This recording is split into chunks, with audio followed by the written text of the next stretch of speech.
వెండి బంగారాలు రక్షించలేని దినం. తాము సంపాదించుకున్న ఆభరణాలు, అలంకార వస్తువుల ద్వారా మనుషులు తమ ఆస్తిలోని హోదాను అంచనా వేస్తూ ఉంటారు. వీటినే లెక్క పెట్టుకుంటూ ఉంటారు. జీవిస్తున్న వ్యక్తి అవి తమను రక్షిస్తాయి అనుకుంటాడు.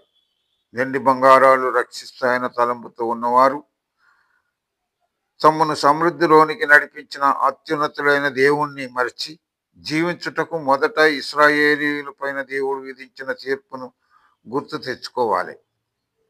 ఇది వారికి ఒక హెచ్చరిక. యెహోవా ఉగ్రత దినాన వారి వెండి బంగారాలను వారిని రక్షింపలేవు. ఆయన రోక్షాగ్ని చేత భూమి అంతా దహించబడుతుంది. హఠాత్తుగా ఆయన భూనివాసులందరినీ సర్వనాశనం చేయబోతున్నాడు. ఆ దినం మహా కోపదినం, శ్రమ, ఉపద్రవం, మహానాశనం కమ్మే దినం, అంధకారం కమ్మే దినం, మేఘాలు దట్టమైన చీకటి ఉండే దినం. ఆ దినాన్న ప్రాకారము గల పట్టణాల దగ్గర, ఎత్తైన గోడల దగ్గర యుద్ధ ఘోషణ, బాకానాదం వినిపిస్తుంది.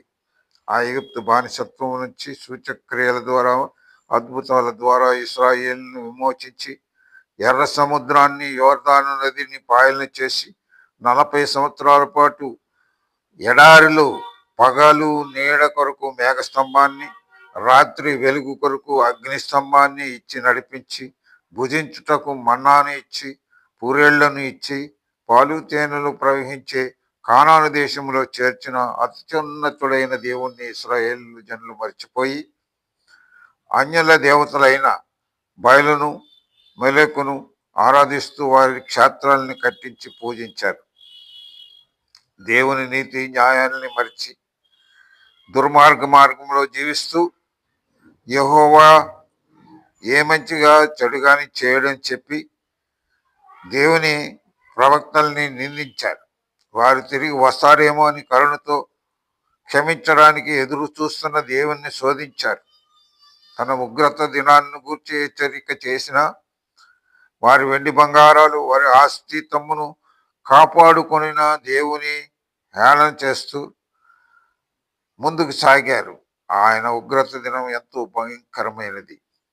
దేవుడు తాను రూపొందించినది, భూమంతటి మీద అతి సుందరమైనది ఆయన దేవాలయాన్ని అగ్నితో కాల్చివేశారు. తను మరిచిన జనుల్ని, వారు భూఫలాల్ని కాల్చివేశారు. వృద్ధులు, యవ్వనులను, చిన్నపిల్లలను వారి పశువులతో పాటు చంపబడ్డారు. తమ ఆస్తిపాతులు, పేరు ప్రతిష్టలు తమను రక్షిస్తాయనుకుని సాగిపోతున్న ఆధునిక మనుషులకు చరిత్ర ఇచ్చే గొప్ప హెచ్చరిక ఈ యెహోవా యొక్క ఉగ్రత దినం.